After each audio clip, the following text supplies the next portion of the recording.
Arthur C. Clarke famously said, "Any sufficiently advanced technology is indistinguishable from magic."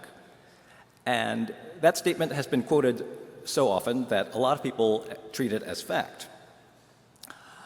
I agree with Clarke's statement in one sense.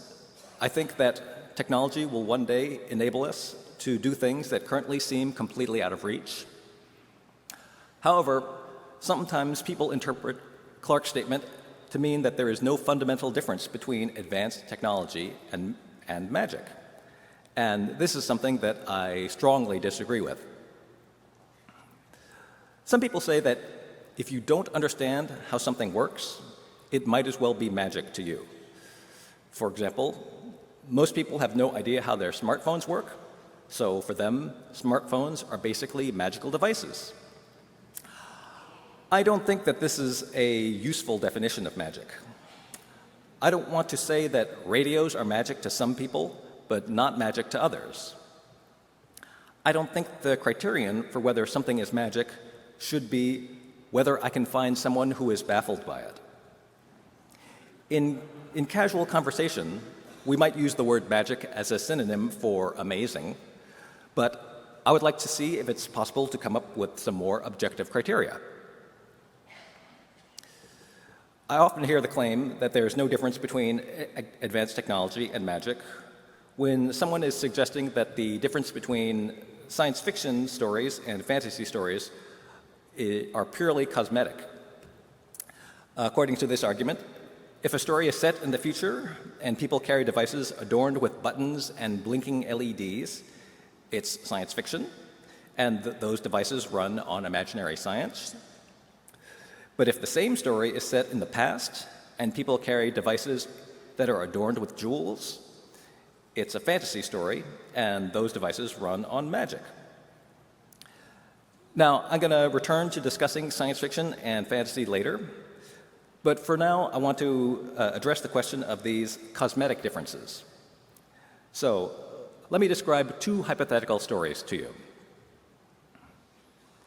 In the first story, a technique has been discovered for transmuting lead into gold, and the process is now being performed on an industrial scale.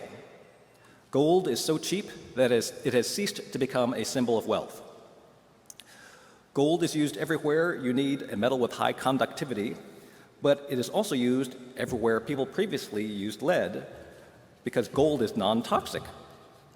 When people go fishing, they used gold sinkers to weigh down their fish hooks. When you get your teeth x-rayed at the dentist, you wear an apron made of gold for protection. In the second story, it is also possible to transmute lead into gold, but there are just a handful of individuals who are able to do it. Only people who are born with a certain predisposition are even candidates, and they have to practice for years in order to be able to perform the procedure properly. They can only transmute a little bit at a time because it is so exhausting. Maybe they can create enough gold to make themselves wealthy, but they certainly cannot make enough to flood the market and bring down the price of gold. To me, the first story feels like a science fiction story, while the second feels like a fantasy story, and it has nothing to do with any cosmetic differences. Note that I did not say that one story was set in the future while the other story was set in the past. You could basically set both of these stories in the present, and I would still feel like there is a difference between the two. Similarly, I did not describe any of the equipment used in the process, so the difference has nothing to do with any device having a blinking LED versus jewels on it.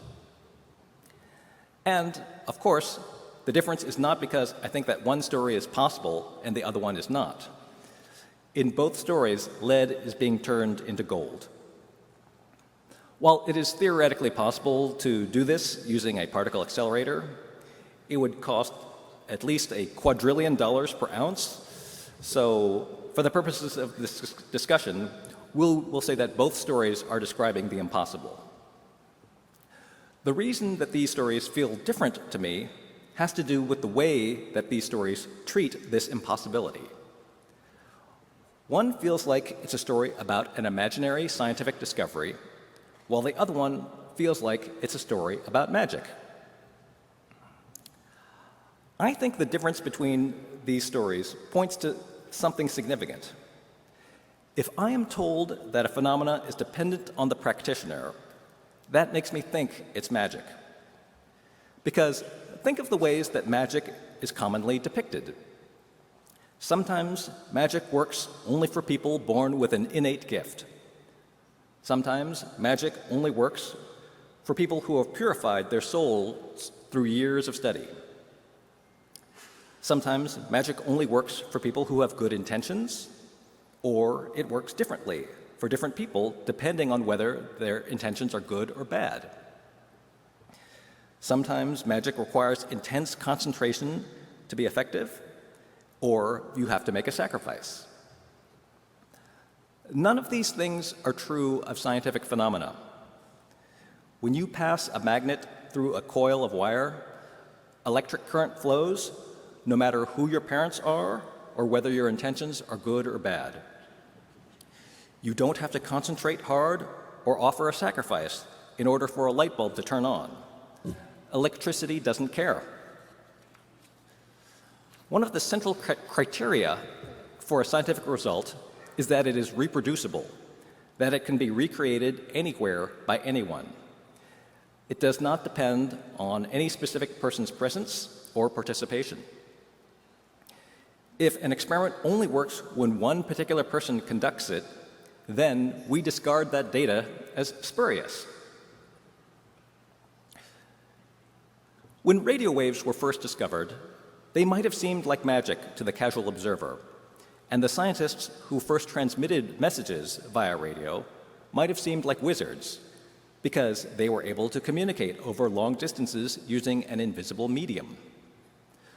But because radio waves are reproducible, because they don't rely on any particular person's participation, it eventually became possible to build radio transmitters and receivers by the thousands and then by the millions. And now, literally anyone can use a radio. It is no longer restricted to a handful of scientists. In that first hypothetical story that I described, the clear implication is that the procedure for transmuting lead into gold is similarly reproducible. It doesn't rely on any particular person, so it is possible to have factories all around the world churning out gold by the ton. So there is an important respect in which that process behaves like a scientific phenomena, even though, as we said, transmuting lead into gold is impossible. I first started talking about this difference between magic and science several years ago, and initially the way I phrased it was to say that scientific phenomena are egalitarian with regard to people, while magical phenomena are preferential. Then someone asked me, what about a system of magic where everyone has magic abilities? If a magic spell works for every single person in the world, does that make it science? And to me, the answer is no. That still feels like magic. So I had to rephrase. So here's my revised formulation. Not only does a scientific phenomena make no distinction between people, it also makes no distinction between people and mechanisms. You don't need a person to pass a magnet through a coil of wire to generate electrical current. A windmill or a water wheel can do the job just as well. But magic always requires a human being. For an incantation to work, a person has to recite it. You can't use a tape recorder or play an MP3. For a spell to work, a person has to make the hand gesture to cast it. You cannot use a bunch of sticks driven by levers and pulleys.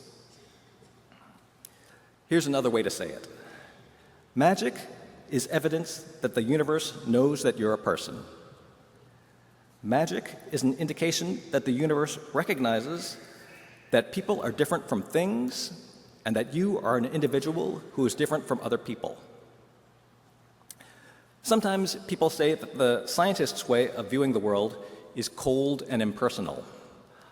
I am not sure that I would agree that it's cold, but I would definitely agree that it is impersonal. The scientific worldview is one where the universe is purely mechanistic. A magical worldview is one where the universe responds to you in a personal way.